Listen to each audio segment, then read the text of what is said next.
There was a young man who traveled from the countryside, the son of a soldier. He started seeking knowledge at an early age. He was a devout student of knowledge. But the knowledge was not in the countryside. The teachers were in Baghdad. The best teachers in the Muslim world, the fuqaha, the muhaddithun, were all in Baghdad. So he decided to travel to Baghdad despite his family's extreme poverty. He says, I'll go to Baghdad and learn from the best teachers, then I will fulfill my dream of becoming a Muslim scholar who will serve the Ummah and help those who need guidance and who need help. And I will also most likely be able to find a job and provide for myself and for my family. So he goes to Baghdad, he rents a room, and he finds some labor job, a random job. Some days he works, other days he doesn't. With the little finances he used to secure, he would divide them into 3 parts. 1/3 goes to support his family in the countryside. The second third pays the rent for his room, and the third was just for him to survive for his basic expenses, until he advances in his knowledge and in his studies, and hopefully he would find a better job. So every day as he goes to the market to look for a new labor job, he would pass by a diwan. And the diwan at the time was the government place where all the registry was, all the paperwork, all the documents, all the archives, all the government papers and documentation were kept in the diwan. And a diwan would usually employ people who are very skilled at writing and at mathematics and calculations, because they needed these type of skills, and very good at organization and bookkeeping. Every day he would pass by a diwan and check with them if there is any open post so he could get a job. And every day he was told, we don't need anyone, until the guards, the soldiers or the policemen, the security of a diwan became familiar with him. They see him, before he arrives, they would shout at him, no post today, keep going to the market, keep marching to the market. And for 3 months, one time for 3 months, he had found no job, no work. So his savings were running out. He had not sent money back to his family. And he was behind, he was falling behind on the rent for his room. And the landlord was getting very angry, and he said, listen, you have 3 days. If you don't pay the rent by the 3rd day, you're going to jail. And he said, I didn't know what to do with my life. So I didn't have anyone to borrow money from. I tried to get a job, I didn't get a job. So every day he would go to the market, and it was then the 3rd day. He goes out, passes by a diwan, asks, this day doesn't pass by a diwan. He goes straight to the market because he's not himself. He realizes today he might be taken to jail, his luggage might be thrown in the streets. So he goes to the market, no job.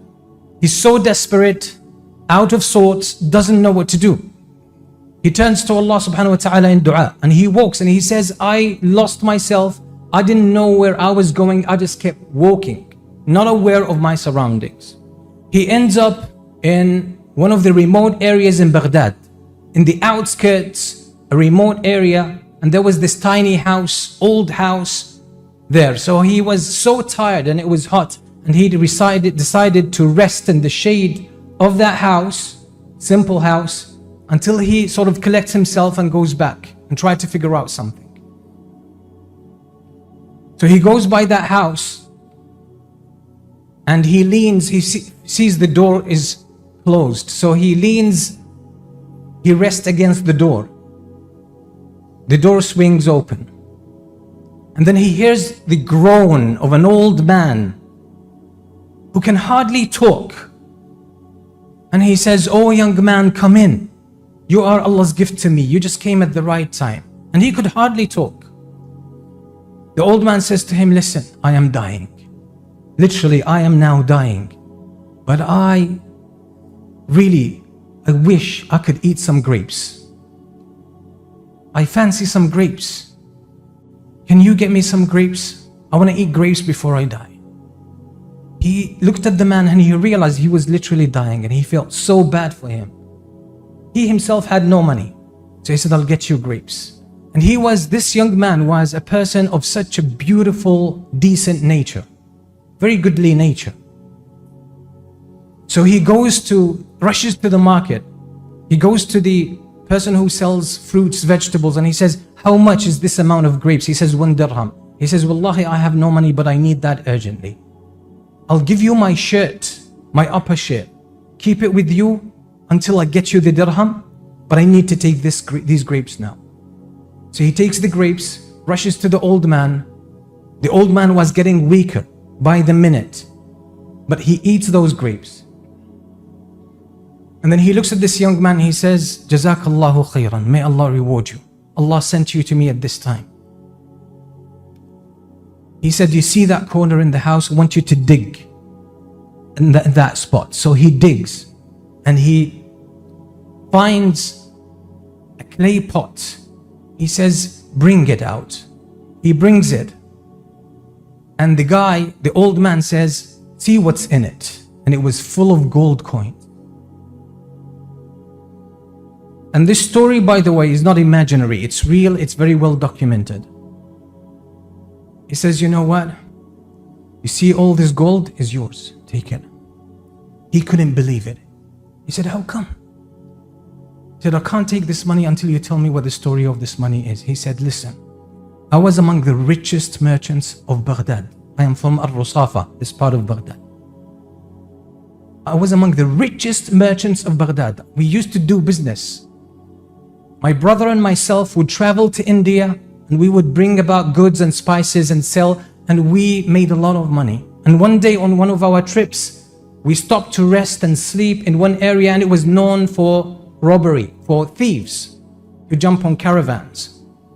So I said to my brother, "You know what, let's hide our money. In case we get attacked, the money is safe."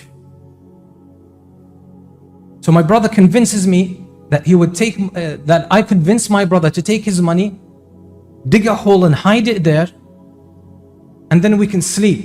And if we get attacked, we deny we have any money.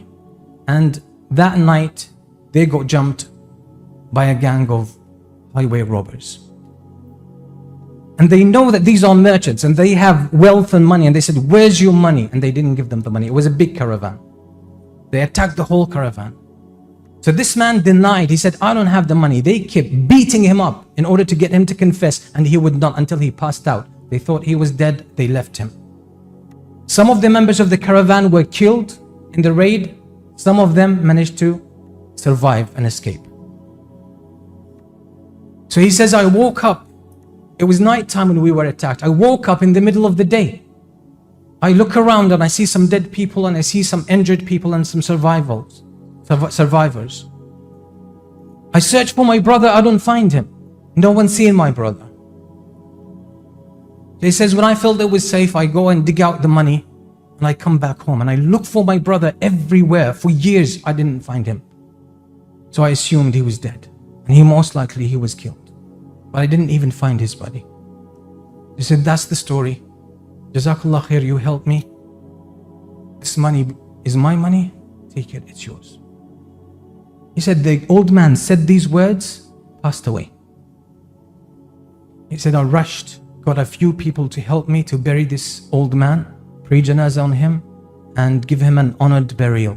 And we put him in his grave." He says, "I carry this money. I can't believe myself. Just an hour ago, I was the poorest man in Baghdad. Today, I'm probably the richest man in Baghdad. with this very weird incident. So he takes the money and he wants to do two things: get his shirt back and pay the rent so he doesn't get arrested. But he has to cross the river this time. Crossing the river, there were boats. They would pay them and they would carry you to the other side. He said, I was trying to find a boat and there is this older man who kept nagging me, ride with me. And he had the poorest boat there. But he was so insistent that I wanted to help him out. So I rode with him. He says, as we were riding, the old man says to me, you think I'm poor, everyone thinks I'm poor, they don't like my boat, they don't ride with me. But you know what? I was one of the richest people of this city. He says, how come? He says, I used to do business. I used to do business with my brother. We used to travel to India. We used to bring goods and sell them. And we had loads of money, but my brother set me up. He stabbed me in the back. How come? He says, one day when we were traveling, we decided to sleep and rest, and my brother said, give me your money, I'll hide it just in case we get robbed. But he had already schemed with the robbers. He wanted me killed to take my money.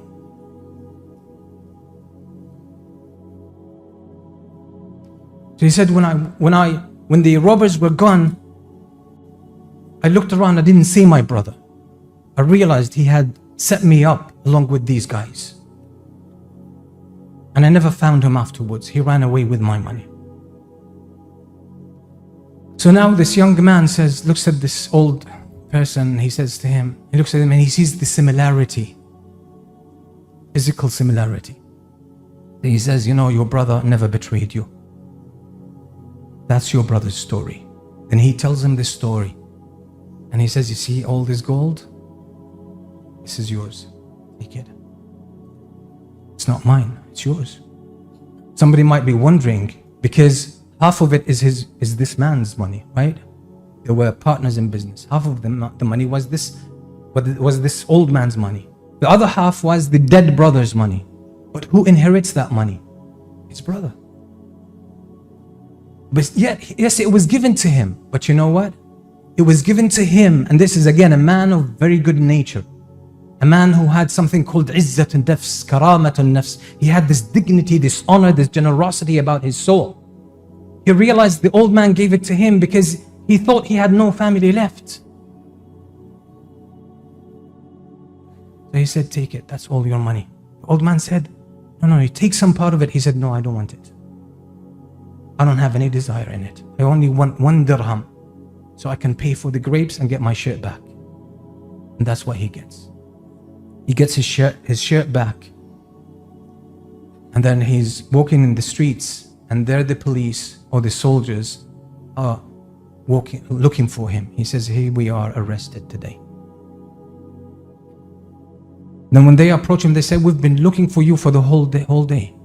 And now obviously he gets more worried. But they tell him, yesterday, one of the employees in the Diwan passed away, and that we have a vacant post. And we were looking for you to fill that post. So he goes there, and they see his shape. So they give him some advance. They tell him, fix yourself up, come tomorrow. And he fills that post. True story. This man, his honesty, his generosity, his skill, his concern for people makes him grow in his post and get promoted until about 20 years after that incident. The Khalifa, the Caliph of the Muslims, Al-Muqtafi bi Amrillah, Al-Abbasi, because of the good things he hears about this man, his skill, his expertise, his honesty, his concern for people, his devotion, his dedication for the work, he decides to make him the prime minister. And there was no prime minister or minister at the time. There was one post called minister, which was equals the prime minister today, the minister. And they tried to give him the name or the title Sayyidul Wuzara, the prime minister. He said no. He said no. Why? Because the Prophet Harun alayhi salam in the Quran was called Wazir, وَجَعَلْنَا مَعَهُ أَخَاهُ هَارُونَ وَزِيرًا. He said, I'm not better than Harun. Harun was wazir. I'm not the Sayyidul Wazir. I can't be the master of the ministers. And Harun is a minister. I'm just a minister. And this man, by the way, grows to be one of the most prominent scholars of the history of Islam. He's one of the well-known fuqaha of the Hanbali madhab. And his opinions are known and he's looked up to. And his name is Al-Wazir ibn Hubayra. Very well known. Anyone who studies the Hanbali fiqh, he knows who Al-Wazir ibn Hubayra is. And he was a generous man, extremely generous. He would help poor people. He would go out of his way to make things easy for people. And he was loved by everyone. When he died, the whole of Baghdad came out for his janazah.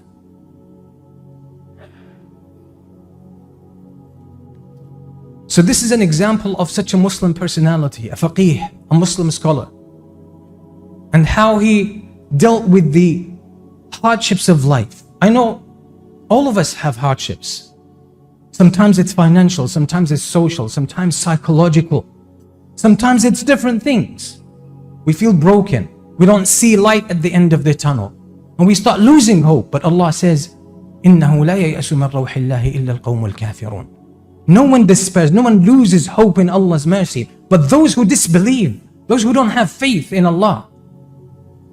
This man could have taken the money, could have taken the wealth. He could have just, played dumb and not revealed the story to the man in the boat. But you know what? He knows that this is not what this life is about. This life is about making it safely to Allah. You probably can make some money here, but if it takes you away from Allah eternally, what's the point? It's a detriment. It's a detriment. So that's a beautiful example that all of us should learn from.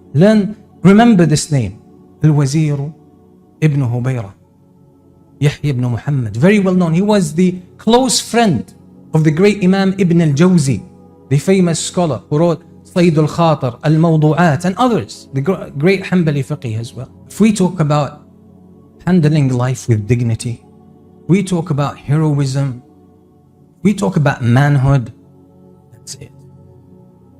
That's it. If we talk about resilience, we talk about patience, that's an example. And our history as Muslims is rich with people like that. Because our strength in the face of the hardships of life doesn't come from ourselves. It comes from Allah. It comes from our reliance on Allah, our trust in Allah. We don't claim it ourselves. And because it's Allah's help. And when life treats us with harshness, we never go against what is good. We never break the moral rules and moral code. We stay true to Allah subhanahu wa ta'ala. Why? Because our goal is not this dunya.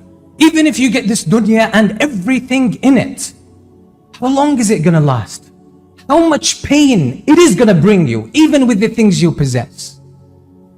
This is the reality of this life. It will never be complete. It will never be perfect. It's a test. It's a test. Enough for a believer what gets him by.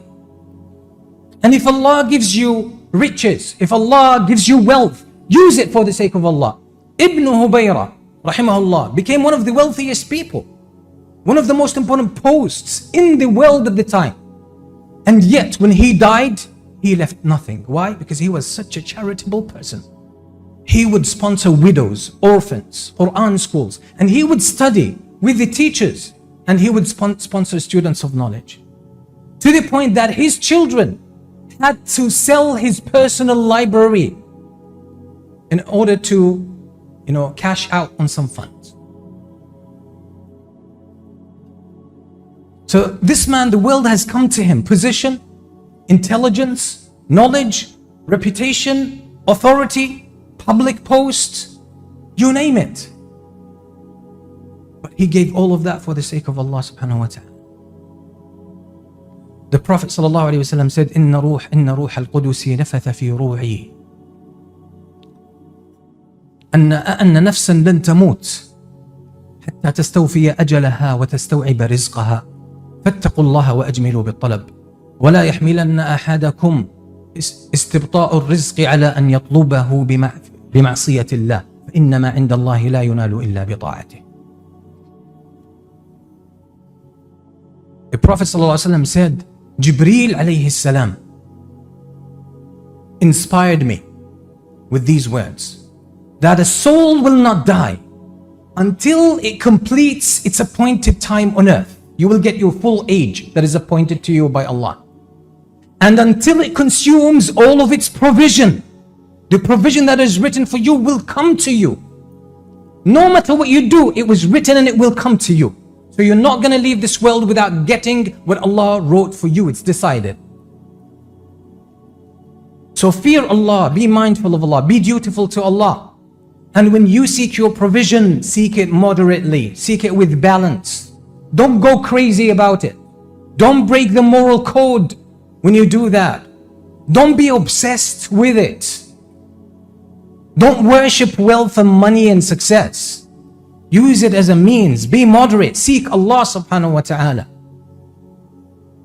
And if the provision has come to you in short supply in the early stages, do not let that get you to go against the rules of Allah or seek it through something that is unlawful. Because the blessings of Allah and the provision of Allah can only be received by means of what Allah made halal. Because if you get it from haram, you might get the numbers, but the barakah, the blessings, the value, Allah will be removed. What is written for you will come.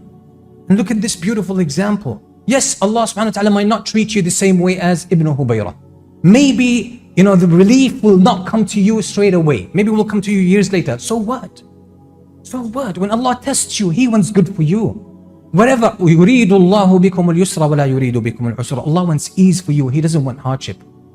يُرِيدُ اللَّهُ أَن يُخَفِّفَ عَنْكُمْ. Allah wants to make things easier for you. Wants to lessen the burden for you. Allah wants good for us. But we are so short-sighted and we are impatient and we start judging Allah subhanahu wa ta'ala. Let Allah lead your life. Do the right things. Fulfill the obligations. Obey Allah. Be dutiful. Live a life of purpose. And seek provision. Seek the means to provide for yourself and your family, but moderately. Don't go crazy about it. Don't worship money. Don't worship these flashy titles of success and all of that stuff, because that has become a religion. For many people, it's become a god that is worshipped besides Allah subhanahu wa ta'ala. Free yourself from that, because that's a form of worshipping shaitan. You don't want to. وأكون للخير العميم مثالا.